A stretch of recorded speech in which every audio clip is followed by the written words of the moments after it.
প্রথম আলোর অডিও সংবাদে স্বাগত। রোহান আদনান জানিয়ে দিচ্ছি দিনের প্রধান খবরগুলো। শহীদ শরীফ ওসমান হাদি হত্যাকাণ্ডের প্রধান আসামি ফয়সাল করিম মাসুদ এবং তার সহযোগী আলমগীর হোসেনকে ভারতে পুলিশ হেফাজতে জিজ্ঞাসাবাদের পর কারাগারে পাঠিয়েছেন পশ্চিমবঙ্গের একটি আদালত। সেখানে ফয়সাল করিম দাবি করেছেন তিনি ওসমান হাদি হত্যাকাণ্ডে জড়িত নন। ৮ মার্চ ফয়সাল ও আলমগীরকে পশ্চিমবঙ্গ বাংলাদেশ সীমান্ত লাগোয়া বনগাঁ এলাকা থেকে আটক করে পশ্চিমবঙ্গ পুলিশের বিশেষ টাস্ক ফোর্স বা এসটিএফ। অনুপ্রবেশের অভিযোগে গ্রেপ্তারের পর পুলিশ দুজনকে জিজ্ঞাসাবাদের জন্য ১৪ দিনের জন্য রিমান্ডে নিয়েছিল।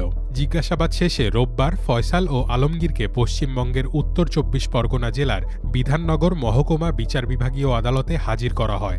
আদালত দুজনকে ১২ দিনের জন্য কারা হেফাজতে রাখার নির্দেশ দেন। আগামী ২ এপ্রিল আবার আদালতে হাজির করা হবে তাদের। আদালতে নেওয়ার আগে দুজনের স্বাস্থ্য পরীক্ষা করায় বিধাননগর পুলিশ। আদালতে নেওয়ার পর উপস্থিত সাংবাদিকেরা ফয়সালকে বাংলাদেশে ওসমান হাদি হত্যাকাণ্ডের বিষয়ে প্রশ্ন করেন।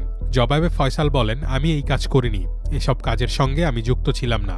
সাংবাদিকেরা তার কাছে জানতে চান তবে কি তাকে ফাঁসানো হয়েছে, তবে এই প্রশ্নের উত্তর এড়িয়ে যান ফয়সাল। তবে এসটিএফ সূত্র জানিয়েছে জিজ্ঞাসাবাদে ফয়সাল ও আলমগীর ঢাকায় ওসমান হাদিকে হত্যার বিষয়টি নিশ্চিত করেছেন। কুমিল্লায় রেল ক্রসিংয়ে বাসের সঙ্গে ট্রেনের সংঘর্ষের ঘটনায় হেলাল উদ্দিন ও মেহেদী হাসান নামে ২ গেটম্যানকে বরখাস্ত করা হয়েছে।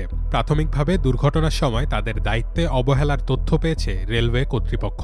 রোববার সকাল ৯টার দিকে এই দুইজনকে বরখাস্ত করা হয়। সকাল ৯:৩০টার দিকে রেলওয়ের চট্টগ্রাম বিভাগীয় ব্যবস্থাপক মোস্তাফিজুর রহমান ভূঁইয়া প্রথম আলোকে এ তথ্য নিশ্চিত করেছেন। মোস্তাফিজুর রহমান ভূঁইয়া বলেন, দায়িত্ব অবহেলার অভিযোগে কুমিল্লা সদর দক্ষিণ উপজেলার পাদুয়ার বাজার রেল ক্রসিং এলাকায় দায়িত্বরত হেলাল উদ্দিন ও মেহেদী হাসানকে সাময়িক বরখাস্ত করা হয়েছে। রেলওয়ে সংশ্লিষ্টরা জানান, ঢাকা চট্টগ্রাম রেলপথের কুমিল্লার পাদুয়ার বাজার রেল ক্রসিংয়ে পালাক্রমে দুজন গেটম্যান সিগন্যালের কাজে নিয়োজিত থাকেন। মোস্তাফিজুর রহমান প্রথম আলোকে বলেন, ঢাকা মেইল ট্রেনটি নির্ধারিত স্থানে পৌঁছানোর পর পাদুয়ার বাজার রেল ক্রসিংয়ের গেটম্যানের সিগন্যাল পাওয়ার কথা, কিন্তু তখন গেটম্যানকে না পাওয়ায় কমিউনিকেশনে গ্যাপ হয়ে যায়। যখন গেটম্যানের সঙ্গে যোগাযোগ করা হয়েছে ততক্ষণে বাসটি ক্রসিংয়ে উঠে গিয়ে ট্রেনটির মুখে পড়ে। এ ঘটনার সঠিক কারণ খুঁজতে আমরা ২টি তদন্ত কমিটি গঠন করেছি। তদন্তে সব বেরিয়ে আসবে। এ ঘটনায় পৃথক ২টি তদন্ত কমিটি গঠন করেছে রেলওয়ে কর্তৃপক্ষ। আগামী ৩ কর্মদিবসের মধ্যে কমিটির সদস্যদের দুর্ঘটনার কারণ জানাতে বলা হয়েছে। রোববার সকালে চট্টগ্রাম বিভাগের বিভাগীয় ব্যবস্থাপক মোস্তাফিজুর রহমান ভূঁইয়া এ তথ্য নিশ্চিত করেছেন। এছাড়া কুমিল্লার জেলা প্রশাসন এ ঘটনায় ৫ সদস্যের আরেকটি তদন্ত কমিটি গঠন করেছে। নিহত ব্যক্তিদের পরিবারকে আর্থিক সহায়তা দেওয়া হচ্ছে জেলা প্রশাসন থেকে। দুর্ঘটনার প্রায় ৭.৫ ঘণ্টা বন্ধ থাকার পর চট্টগ্রামের সঙ্গে সারা দেশে রেল যোগাযোগ স্বাভাবিক হয়েছে। উদ্ধার কাজ শেষে সকাল 10:30টার দিকে রেল যোগাযোগ শুরু হয়। এরপর ঘটনার স্থান দিয়ে কয়েকটি ট্রেন ঢাকা ও চট্টগ্রামের দিকে গেছে। দুর্ঘটনাস্থল পরিদর্শন করেছেন মৎস্য ও প্রাণী সম্পদ, খাদ্য ও কৃষি মন্ত্রণালয়ের মন্ত্রী মোহাম্মদ আমিনুর রশিদ। তিনি বলেন, সম্ভবত গেটটা খোলা ছিল, যার কারণে ওই ড্রাইভার ট্রেন লাইনে উঠে গেছে। পরে এই দুর্ঘটনা ঘটেছে। রোববার বেলা 11টার দিকে দুর্ঘটনাস্থল পরিদর্শন করে মন্ত্রী এই কথা বলেন। গাছের কারণে রক্ষা পেয়েছে দুর্ঘটনার কবলে পড়া একটি বাসের ৪৪ জন যাত্রীর জীবন। ঢালু পাহাড়ে গড়িয়ে যাওয়া বাসটি গাছে আটকে যাওয়ায় গভীর খাদে পড়েনি। গভীর খাদে পড়লে বড় ধরনের হতাহতের ঘটনা ঘটার আশঙ্কা ছিল। তবে এরপরও দুর্ঘটনায় ১৫ জন আহত হয়েছেন। তাদের মধ্যে ৩ জনের অবস্থা গুরুতর। রোববার ভোরে বান্দরবনের সুয়ালক এলাকায় এই দুর্ঘটনা ঘটে। প্রত্যক্ষদর্শীদের সঙ্গে কথা বলে জানা গেছে, বাসটিতে বান্দরবনের কয়েকজন যাত্রী ছাড়া অধিকাংশ পর্যটক ছিলেন। ওই বাসের যাত্রী আল আমিন ও আরও একজন জানিয়েছেন, বাসটি সাতকানিয়ার হলুদিয়া পার হয়ে বান্দরবনের ১ কিলোমিটার ভেতরে এসে নিয়ন্ত্রণ হারিয়ে পাহাড়ে গড়িয়ে যায়। নিয়ন্ত্রণহীন বাসটি ঢালু পাহাড়ে খাদের দিকে গড়িয়ে যাওয়ার সময় গাছে আটকে যায়। যাত্রীদের সবার অভিযোগ, চালক দ্রুত গতিতে গাড়ি চালাচ্ছিলেন। কয়েকবার তাকে সতর্কও করা হয়েছিল। আঁকাবাঁকা পাহাড়ি সড়কে এসে বাঁক ঘোরানোর সময় চালক নিয়ন্ত্রণ রাখতে পারেননি। ইসরায়েলের আরাদ, দিমোনা ও তেল আবিব শহরে ইরানের ক্ষেপণাস্ত্র হামলায় প্রায় ২০০ জন আহত হয়েছেন। তাদের কয়েকজনের অবস্থা আশঙ্কাজনক বলে জানিয়েছে দেশটির স্বাস্থ্য মন্ত্রণালয়। এছাড়া লেবানন সীমান্তে ইরান সমর্থিত সশস্ত্র গোষ্ঠী হিজবুল্লাহর হামলায় এক ইসরায়েলি নিহত হয়েছেন।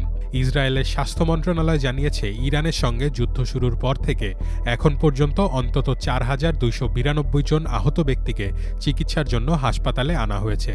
এর মধ্যে গত ২৪ ঘণ্টায় আনা হয় ৩০৩ জনকে। ইরানের হামলায় এখন পর্যন্ত ১৬ ইসরায়েলি নিহত হয়েছেন। স্বাস্থ্য মন্ত্রণালয়ের তথ্য অনুযায়ী আরাদ শহরে শনিবারের হামলায় আহত হয়েছেন কমপক্ষে ১১৬ জন। তাদের মধ্যে ১০ জনের অবস্থা আশঙ্কাজনক। ক্ষেপণাস্ত্র হামলায় শহরটির কেন্দ্রস্থলে ব্যাপক ক্ষয়ক্ষতির খবর পাওয়া গেছে। শনিবার কাছাকাছি সময়ে দিমোনা শহরে ইরানের ক্ষেপণাস্ত্র হামলায় আহত হয়েছেন আরও ৬৪ জন। ক্ষেপণাস্ত্রের আঘাতে বেশ কয়েকটি আবাসিক ভবন ধ্বংস হয়ে যায়। স্প্লিন্টারের আঘাতে আহত ব্যক্তিদের শরীরে জখম হয়েছে। আহত ব্যক্তিদের মধ্যে একজনের অবস্থা গুরুতর বলে জানিয়েছে স্বাস্থ্য মন্ত্রণালয়। ইসরায়েলি সামরিক বাহিনীর এক মুখপাত্র জানান, হামলার সময় আকাশ প্রতিরক্ষা ব্যবস্থা সক্রিয় করা হয়েছিল। তবে ক্ষেপণাস্ত্রগুলো বিশেষ বা অপরিচিত কোনো ঘরানার না হওয়া সত্ত্বেও কিছু ক্ষেপণাস্ত্র প্রতিহত করতে ব্যর্থ হয়েছে আকাশ প্রতিরক্ষা ব্যবস্থা। ইসরায়েলের দক্ষিণাঞ্চলীয় শহর দিমোনা দেশটির পারমাণবিক স্থাপনা থেকে মাত্র ১৩ কিলোমিটার দূরে অবস্থিত। ইরান জানিয়েছে দেশটির নাতানজ পারমাণবিক স্থাপনায় হামলার জবাবে দিমোনাকে লক্ষ্যবস্তু করা হয়েছিল। ইসরায়েলের প্রধানমন্ত্রী বেনয়ামিন নেতানিয়াহু জানিয়েছেন, হামলার পর তিনি আরদ শহরের মেয়রের সঙ্গে কথা বলেছেন। নেতানিয়াহু এ ঘটনাকে শহরটির জন্য অত্যন্ত কঠিন এক সন্ধ্যা বলে বর্ণনা করেছেন।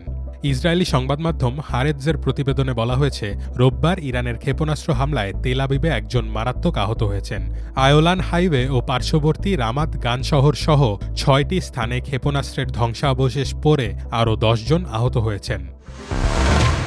এই ছিল এখনকার মতো। প্রথম আলোর অডিও সংবাদ শুনুন আমাদের ইউটিউব চ্যানেল, ফেসবুক পেজ এবং prothomalo.com-এ।